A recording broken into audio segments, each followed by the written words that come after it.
Everybody, welcome to the Philadelphia Bar Association. I am Deborah Gross, Chancellor of the Philadelphia Bar Association, and I am really excited for this program. This is something that we have been talking about all year, and I really want to thank Tara Phoenix for helping put this together, and Deborah Epstein-Henry for helping me with my vision. So I very much appreciate it. We have an amazing panel, and particularly a leadoff speaker is amazing. So I want to welcome all of you, but I also want to really welcome Brian Cuban. Brian, I read your book. Everybody, he wrote a great book. It's called The Addicted Lawyer. Brian went to law school, University of Pittsburgh Law School, so he's actually a Pennsylvanian at heart, although you don't live here anymore, I know. You never stop being. I'm not sure what kind of sports fan you are. Steelers, Pirates, Penguins, all the way. Okay. But still Pennsylvania, we'll take that. But his story is truly remarkable. He opens his heart and tells his experience, and he wants to, and he's gone around the country speaking about the addicted lawyer. You know, we as a legal profession are under a lot of pressures and stresses, and we don't really know every day what's going to happen. You know, when we come in the morning, we think we're going to start one way, and the day always gets twisted and turned. So I want to really welcome Brian. He's going to tell you a little bit about his story, and then we will have a panel discussion following. So thank you very much. Thank you. Thank you very much. It's I left the nice Dallas weather for this, but it's always good to come back to Pennsylvania. And I'm glad I'm behind a podium because I just broke the first rule of public speaking. And no matter what I say, remember this: make sure your zipper is up before you go on the stage. Okay, so remember that. I want to take everyone back to June 2006. My 20th year as a practicing lawyer, graduated from Pitt in 1986. It was a very exciting time that summer. My brother Mark had bought the Dallas Mavericks in 2001, and they were going to the NBA championship for the very first time to play the Miami Heat. I don't know how the Sixers are doing this year, but the Mavs aren't doing very well. As you might imagine, it was a very exciting time for the city, an exciting time for my family. And as you might guess, I was going to get some pretty good seats to those championship games. I also had the opportunity to get some tickets for friends. 2 tickets, great seats. Do you think I gave them to my friends? No. I know you're thinking I sold them on eBay for some astronomical amount. I didn't do that either because that would be disrespectful to my brother, the family, the team. I traded those 2 tickets from my cocaine dealer for $1,000 in cocaine.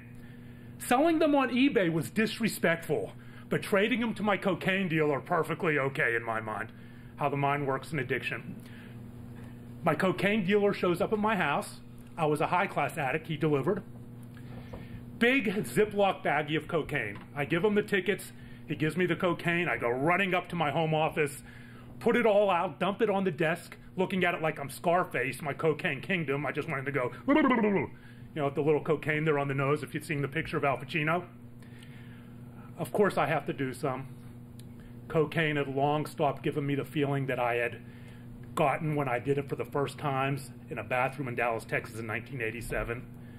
Since then, it had gotten more and more just shame and pain, but the physical dependence, the psychological addiction, and the paranoia. Do I hear the police outside? I have enough cocaine on my desk to go to jail for a long time. I'm a lawyer. I know these things. Is the SWAT team about to come through my window like at the end of Christmas Vacation? I take the cocaine, I put it back in the Ziploc baggie, I hide it, I get in my car, I drive up to a Home Depot, I buy electrical outlet faceplates, a drill and a saw. I drive back home, I go to each closet in my house, bzz, bzz, bzz, bzz, drill a hole in the drywall, take each bit of cocaine, put it in a separate Ziploc baggie, and hide it behind each fake electrical outlet that doesn't exist. Like the DEA, the cops, and the drug dogs have never thought of that one before, right? I do some more, just shame, chasing the high, chasing the feeling, paranoia again. I go back to each electrical outlet, bzz, bzz, bzz, bzz, take it all back out, put it back in the Ziploc baggie, go to the bathroom and flush it all down the toilet.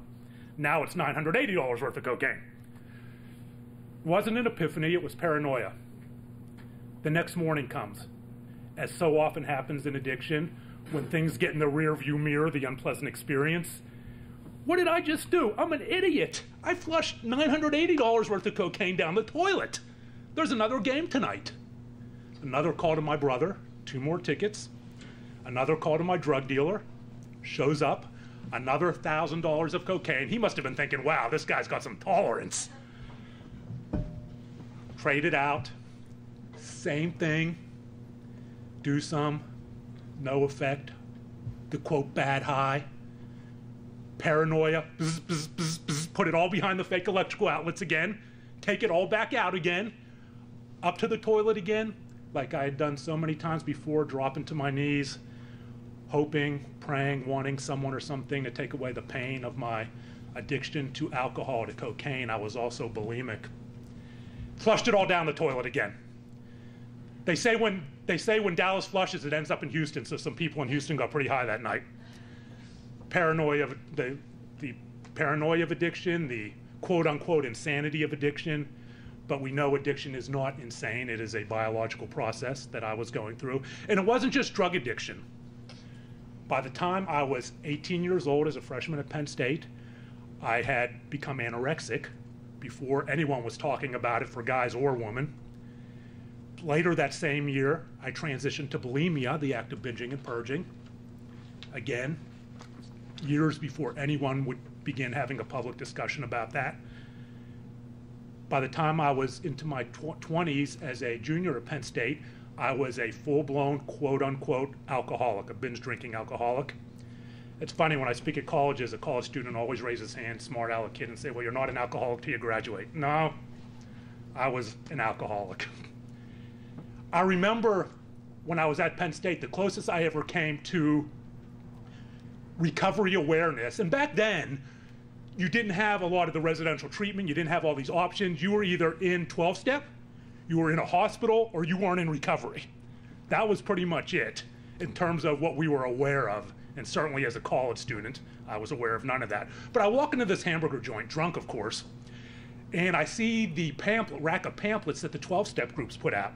The 20 questions, answer this many questions and you might be an alcoholic, and tailored to college students. Do you miss class? Do you black out? Yes, yes, yes, yes, yes.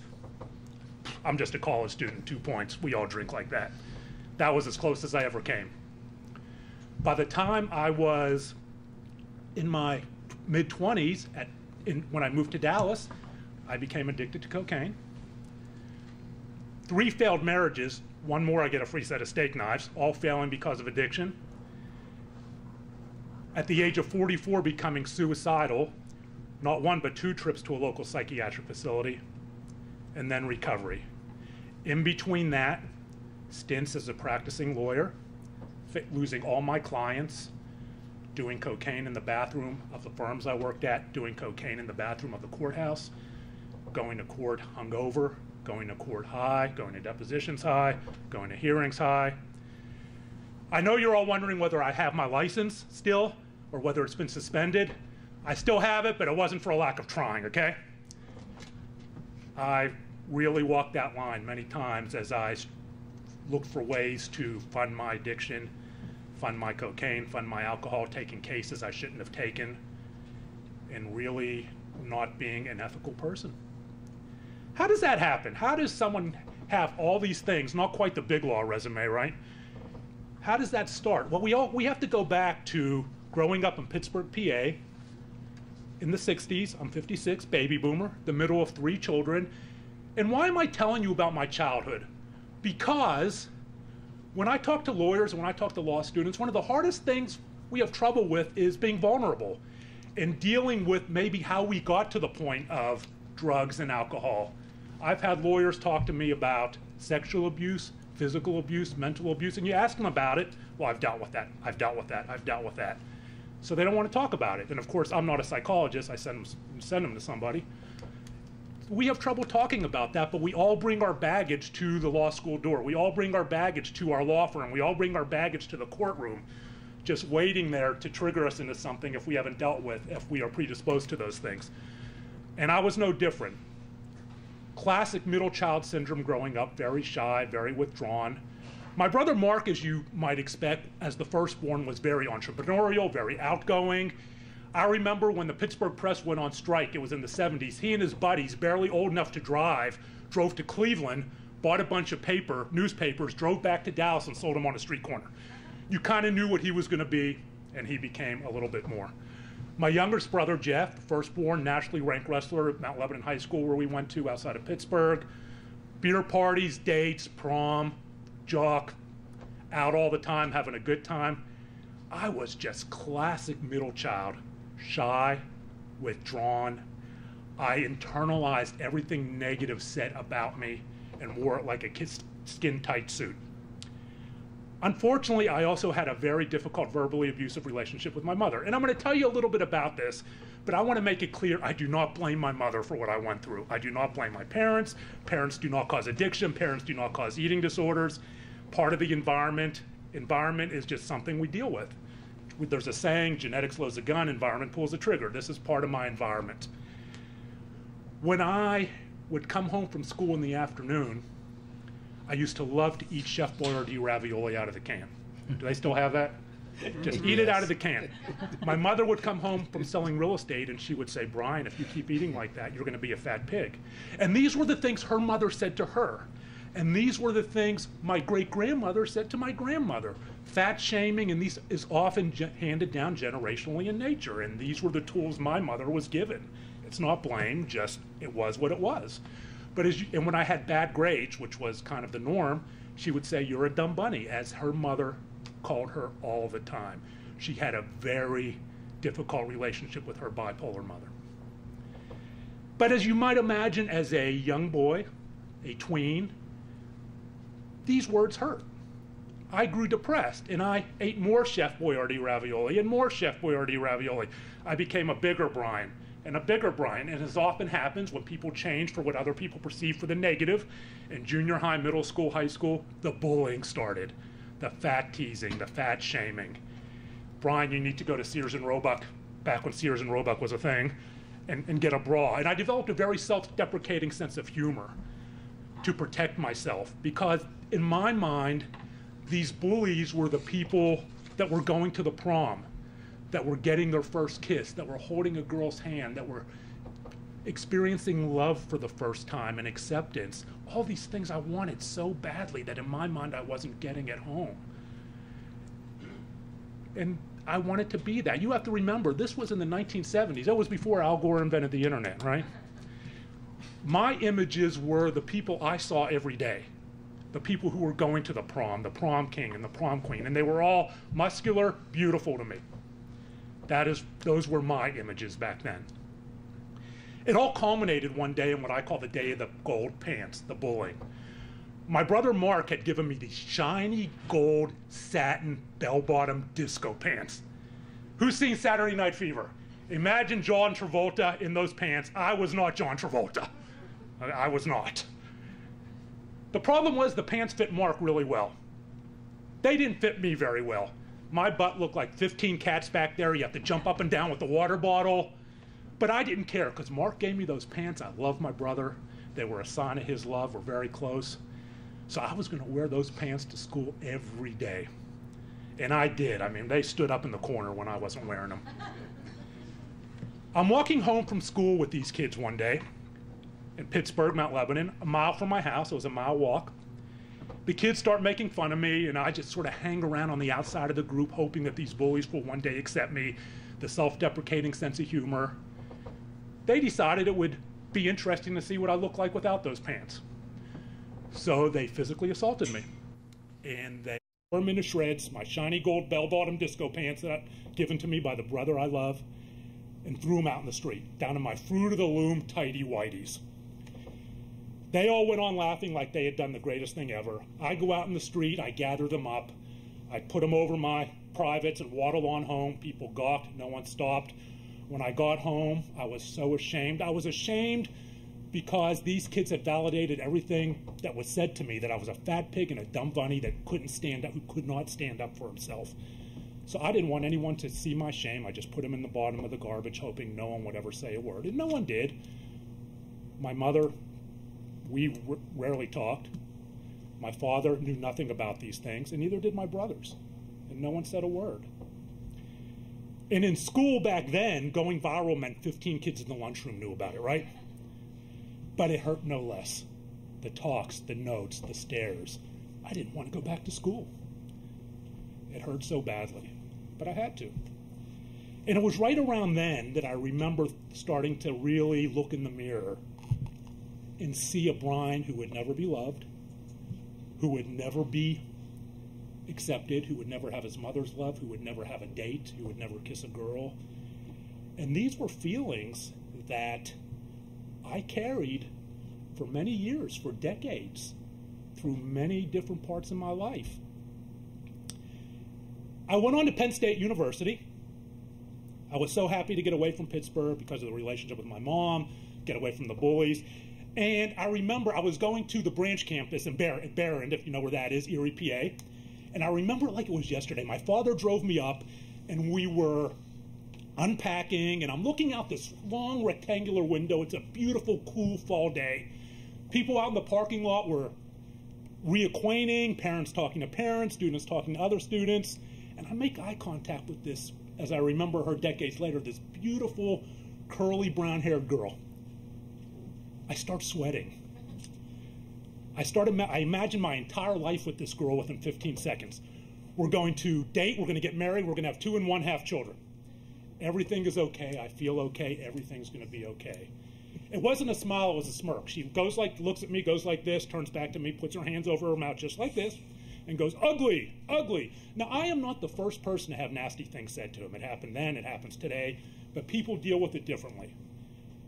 Somebody might have gone, yeah, whatever, ugly back. Somebody might have said something else. People have different personalities. I was somebody who was already broken. I was somebody who had already had a terrible self-image. And it was right there I remember thinking that my life was totally out of control, that I would never be loved, that I would be totally alone. What did I have control over in my life? Food. But I associated eating more food with getting bullied. So I decided that if I got thinner, that was the route to acceptance.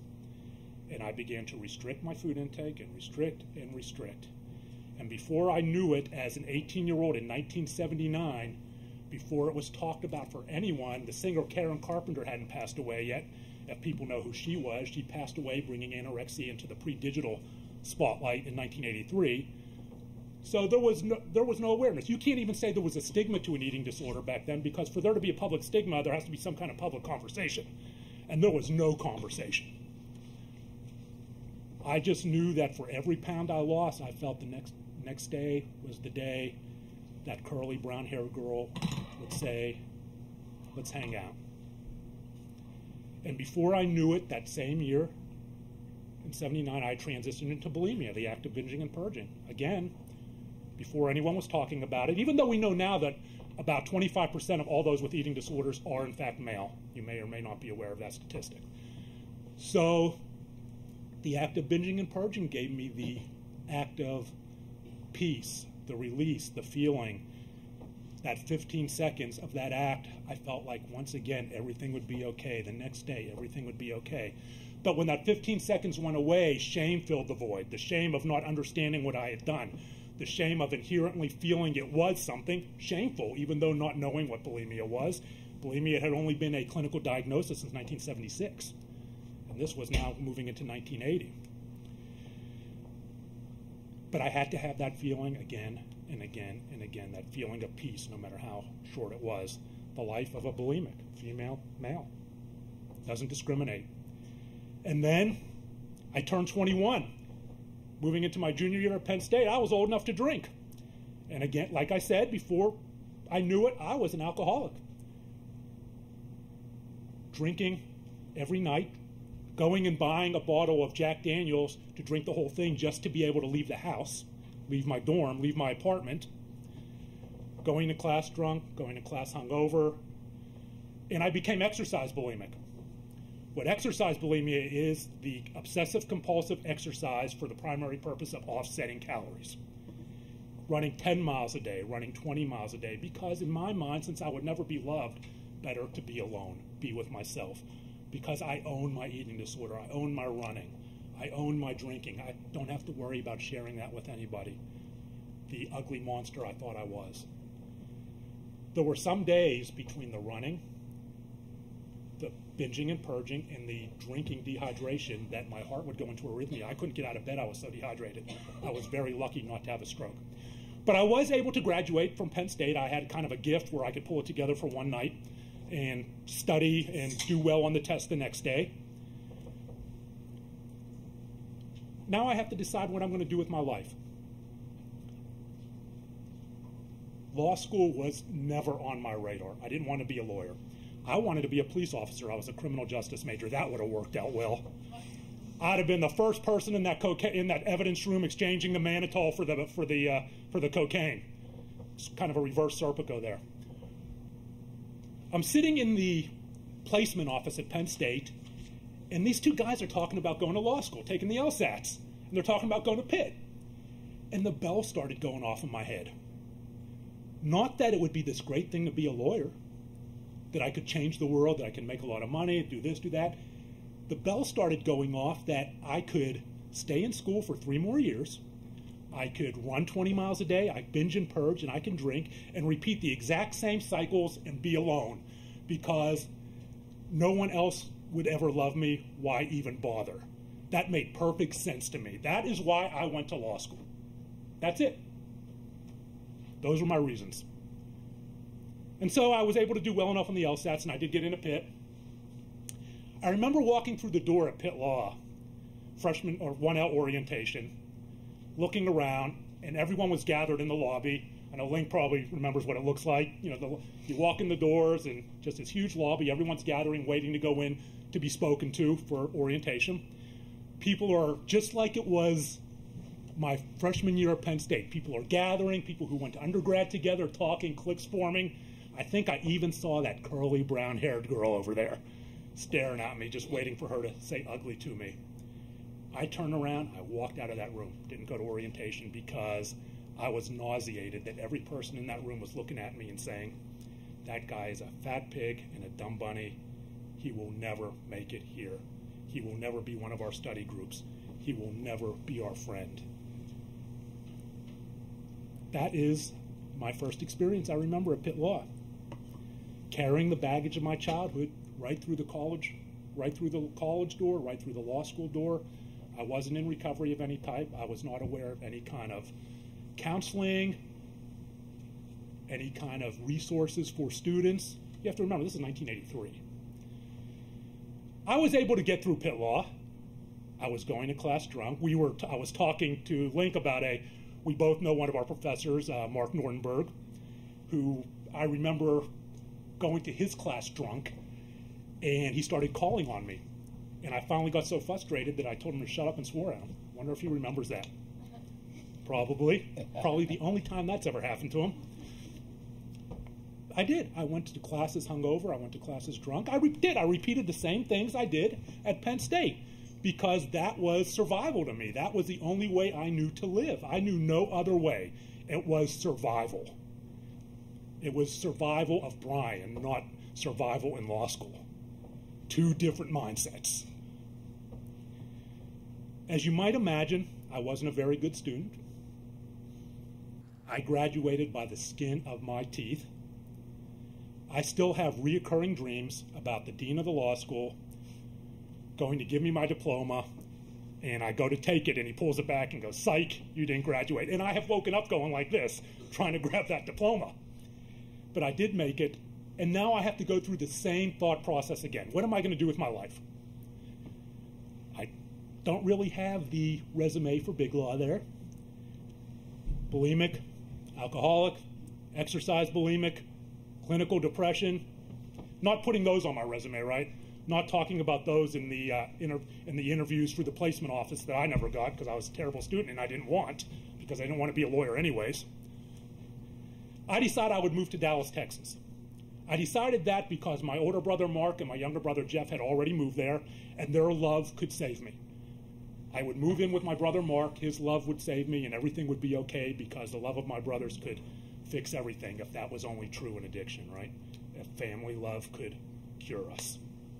In my mind, even though I didn't understand that I was an alcoholic or bulimic, that's what I felt would be work for me. But it was like throwing gasoline on a fire. I moved in with Mark, And they're young, they're dating, 1986. So I fit right in again, drinking, having a good time. They don't know anything about my issues. My drinking escalated. And then in 1987, in a ritzy hotel in downtown Dallas, I discovered the one thing that finally, for 15 or 20 seconds, I looked in that mirror and said, man, that guy is cool. That guy is happening. That guy made law review. That guy is big law. That guy is everything real Brian looks in the mirror and sees that he's not. His mother loves him. Girls love him. He loves himself finally. I discovered cocaine in that bathroom. And in that bathroom in the summer of 1987, I instantly became a cocaine addict with that first line. Not from a physical dependence standpoint. Those are two different things. People often get lost in that. From a psychological standpoint. The physical dependence problem would come. Psychologically, I had to have that Brian that was loved, that loved himself again and again and again. I couldn't live without that. Instantly. Anyone who says you can't become addicted to cocaine the very first time needs to come talk to me, because you can. That's anecdotal, not a study, but I believe it was true for me. Cocaine took over my life along with alcohol. I did pass the Pennsylvania bar. I don't know how. And then I had to take the Texas bar. I wasn't working as a lawyer because I hadn't passed the bar. My study aids for my first time taking the Texas bar in 1987 were I was staying in a flea bag motel outside of Fort Worth, Texas for the weekend before the exam, about $500 in cocaine, a liter of Tab, a fifth of Jack Daniels, and a bunch of Barbie books that I borrowed from someone. That was my study for the Texas bar the first time I took it. How many people think I passed? Nah. And in those days, you got an envelope. It wasn't online. I'm ripping open that envelope, and I'm like, you had that kind of hope, but I knew. I would fail the Texas bar twice. Both times, my studying was impacted by addiction. I finally did pass the third time, and I went to work as a lawyer. I went to work first as a litigation attorney for an insurance company, doing in-house. We called ourselves litigation attorneys, but we really weren't litigating anyways. We were reviewing litigation. It was kind of our fancy word for ourselves. And so I did that for a while, doing cocaine in my office. And I didn't have to go to court or anything for that, so hiding my cocaine use was easy. The best tools I ever had for cocaine use was an office door that closed. Cubicles were terrible. I eventually left there and went out on my own as a PI lawyer, taking cases I wasn't qualified to take because I needed money. I hate to use ambulance chasing, quote unquote. I think of Paul Newman. Who here has seen The Verdict? I think of Paul Newman his character circling the funeral home ads. My funeral homes were chiropractors. I would go and take a briefcase full of contingency agreements in my 5-year-old suit and 20-year-old shoes, and I would sit in these chiropractors' offices when the chiropractor would call me and tell me that they had a client. In Texas, it wasn't a no-fault state or anything. It was just, you had an accident in your suit. So the client would come out and, Mr. Cuban, what are you doing here? This is Mr. Cuban, one of our top litigation lawyers. I was terrified of the courtroom. I hated litigation. He will take care of you. Oh, I happen to have some contracts here. Funeral chiropractors' offices were my funeral parlors. Now I think Texas has changed it so that kind of conduct is a violation of the state bar rules. But back then, it was important to me more to fuel my addiction than be ethical. And as you might have expected, you don't maintain many clients that way, going to court drunk, doing cocaine in the courtroom. I went to work as of counsel for a couple different law firms.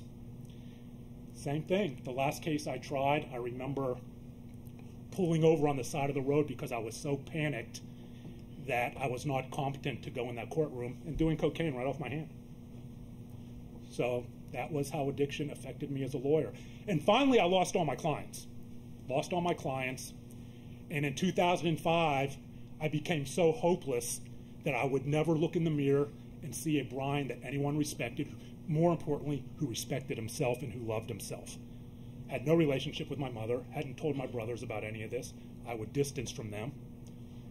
I became suicidal. I decided that the best thing for me and for my family would be to take my own life.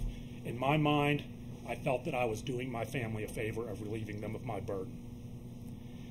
I was very lucky. My brothers came in my room, Mark and Jeff, at the urging of a friend who stayed connected to me and knew something was wrong. And there was a .45 automatic on my nightstand. There was cocaine everywhere. There was black market Valium everywhere, alcohol. They cleaned it all up. They took the weapon, and they dragged me kicking and screaming down on the first of my 2 trips to a local psychiatric hospital, kicking and screaming. They're trying to save my life. All I can think of is leave me alone. Leave me to my people that I do cocaine with. Leave me to those connections. I don't want the connections of love. I want the connections of addiction. That is survival to me. That was survival to me. So we get to the psychiatric facility, and I was in a very privileged position. I admit it. I had an older brother who was wealthy, who was willing to fund my recovery, fund residential treatment. A lot of people don't have that. Most people don't have that. Very privileged. I refused to go. They were making calls to residential treatment facilities from the lobby of the psychiatric facility, and I refused to go. And I knew what to say to the attending psychiatric physician. I'm not a danger to myself. I'm not a danger to others. So they couldn't hold me. And we did what I call the Cuban rehab. We drive back to my house. My brother says, stay in your house for 2 weeks and everything's going to be okay. Right? That works. My only thought was, no problem. My drug dealer delivers. The same guy with the Mavs tickets. And as you might imagine, it didn't work. I was right back out. Now I have no clients left. Mark decides that he'll give me a job because he doesn't want to see me living under a bridge. I had no way to support myself. He says, Brian, I have bought the Dallas Mavericks. I also have a half interest in the American Airlines Center, which they were building at the time. You're going to be my point guy for the construction of the American Airlines Center. Pull it together. Make this work. He didn't understand addiction. My family didn't understand addiction. We're no different than anyone. I was showing up at meetings for the construction of the American Airlines Center with some of the most powerful people in Dallas, coked up, drunk, hungover, not having slept all night. Addiction doesn't know powerful people. Addiction doesn't know chances. Addiction doesn't know things like that. I certainly didn't. And I failed miserably at that. And it finally got to the point where Mark started paying me a salary as if I was doing that, but I wasn't. You're probably thinking, isn't that enablement? And again, very privileged. I do not deny that. Isn't that enablement? Well, yeah. But don't we always look at enablement in the rearview mirror? It's what was the effect of the enablement? We look at it, from the past. Well, this particular enablement got me standing right here talking to y'all. So looking back at that, I'd say, yes, it was okay. Sometimes enablement's not okay, but it's individualized and it depends on whatever the situation is. But this particular enablement was part of me getting to recovery almost 11 years now. But back then, it was just surviving, and Mark didn't want to see me dead under a bridge. In 2006, I met a girl. We started dating. She didn't know anything about my issues. I was very good at wearing masks for the period I need to wear them to make people think I was this respectable lawyer. The lies, the masks. Although 3 marriages failed because of it, all failing because of drugs and alcohol, all failing because when you put up that wall and put on those masks, you can't let love in and you can't let love out. Because to drop the mask, to drop the wall, means you have to risk vulnerability. You have to allow yourself to be vulnerable and not project and fight through the feeling of she's going to leave me if I let her see who I really am. So it's easier just to take the path of least resistance in a relationship like that. And what it ultimately comes to is her saying, you don't love me. And the path of least resistance is, you're right. That becomes easier than allowing yourself to be loved. very common in relationships dealing with addiction. So she goes away for Easter weekend 2007. The next thing, to Houston, ironically, the next thing I know, it's 2 days later. She's looking down at me. I'm in bed. We had moved in together. There's drugs everywhere. There's alcohol everywhere. There's Xanax pills spilled everywhere. I had clearly been unfaithful. I'm wondering what day it is. She's wondering what's going on. My mind starts reeling on things I can say to get out of this. We're a profession of thinkers, right? I'm trying to think of lies I can tell to buy myself some time to get out of this. And the one thing I thought of is, okay, take me back to Green Oak Psychiatric Facility. Back? You've been to Green Oak? You've been to a psychiatric facility? Yes. I didn't tell you about that? So we go back to Green Oaks, and I'm standing in the parking lot of Green Oaks, and a few things occurred to me. One, that she was gone. I'd leave. She didn't leave. She stood by me. We dated for over 10 years, and we ended up just celebrating our one-year wedding anniversary. So not every relationship will survive such things, but it can happen. Another thing that occurred to me was there wouldn't be a third trip back to the psychiatric facility because I'd be dead. And the final thing that occurred to me was something my father said to Mark, Jeff, and I growing up. He would kid. He'd go, Brian, Mark, Jeff, or Mark, Jeff, Brian. If you have siblings, you know, they always get them wrong. Wives may come and go. Well, yeah, for me, they certainly have. But he's joking, tongue-in-cheek. Girlfriends may come and go. Joking again, we hope you have wonderful relationships. But when push comes to shove, all you have is each other. So no matter where you go in life, no matter what happens, you pick up that phone and you tell your other brother you love him. You ask if your brother if there's anything you can do for him. My father was the middle of 3 children. He understood that bond of brothers, that gift. I thought about that, and I wasn't ready to lose my family. And if you want to know how that gift has been passed down, all these decades later, Mark, Jeff, my father, and I live walking distance to each other in Dallas, Texas. That is how that gift came down. That is no accident. And I knew it was time. So the next day, I walked into my psychiatrist's office, who I've been lying to, lying. Well, why would you lie to your psychiatrist? Shame knows no hourly rate, right? And I told him everything about the eating disorder, because I was still too ashamed of that. We talked about residential treatment. I'm not going to residential treatment. I'm a lawyer. I'm an important lawyer. I have no cases left, but I'm still important. There are no lawyers in residential treatment. Well, what about 12-step? There's a 12-step right next door. AA is the most well-known. I'm not going to 12-step. I see them outside. Those are smokers. Those are sterno bums. Those are homeless people. I'm not going. I don't smoke. I can't go in there. I don't smoke. And I have clients. Well, no, I don't have clients, but I don't care. I can't smoke. I don't smoke. There's always a reason not to recover, right? He said, Brian, and I remember this like it was yesterday, you may have a law degree, but you stopped being a lawyer a long time ago. You're an addict. And I remember that. And I remember the effect it had on me, and I decided that I was still too important to walk into residential treatment, but I would go to 12-step. On April 8th, 2007, I walked into my first 12-step meeting, crying, ashamed, sweating, listening, wouldn't acknowledge anything, sitting in the corner, and listening to stories from lawyers, non-lawyers, high school students, and realizing, okay, I'm not special. Everyone's got a story.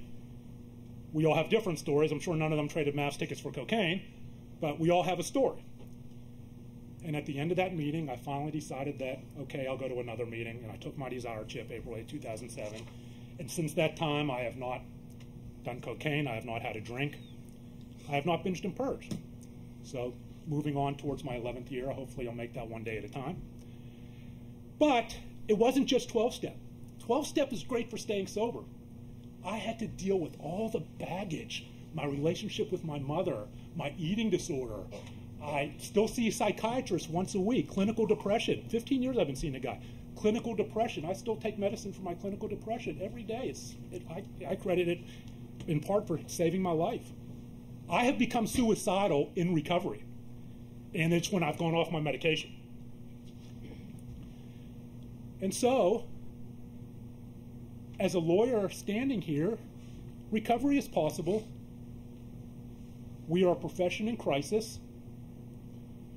If you're under 10 years, and we're going to get into stats, over 30% dealing with problem drinking. what is it, 21% in general, when we have the population of what? 1 in 8. But we have to, as a profession, realize that vulnerability is okay. It is okay to talk to people. It is okay to deal with the past, because I truly believe that the past drives, trauma drives future behavior. And for me personally, yes, there are going to be people who are just purely stress triggered, but in my mind, and we can talk about the stats, dealing with the past is so important. And when we are brought up as people and trained as people who believe it is weakness to be vulnerable, unless we're taking advantage of it in our opponent, right? There is no recovery there.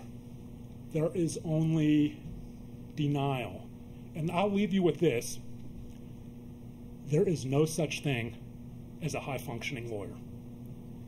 It is something we use as a profession that I've seen, that I've used anecdotally, to deflect, to ignore, both as people struggling and as people looking at someone struggling.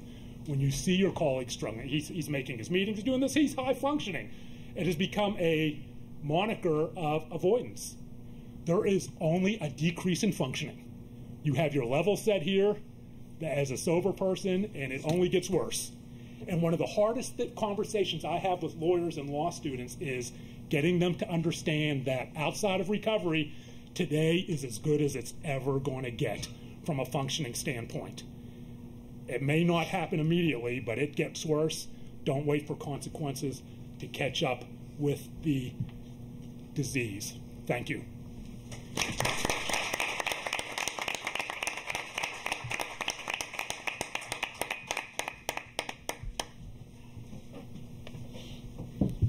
So let me just, I'm Debbie Epstein-Henry, and let me just start by thanking you so much. As somebody who's not an expert in this field, in preparing for this program and just thinking about it and reading Brian's book, which I really encourage you to read, I'm just so struck by the courage of somebody telling that story. And particularly, as you said, our profession is one that really doesn't look inwardly enough and doesn't show vulnerability.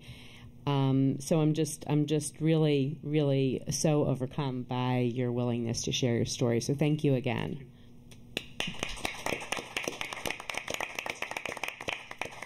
We're actually just going to take a 5-minute break now, and this is for CLE credit, and then we're going to come right back and then start a moderated conversation with the panel, and Brian will be part of that conversation. So if you just take a quick stretch break for 5 minutes, and we'll come right back. Thank you.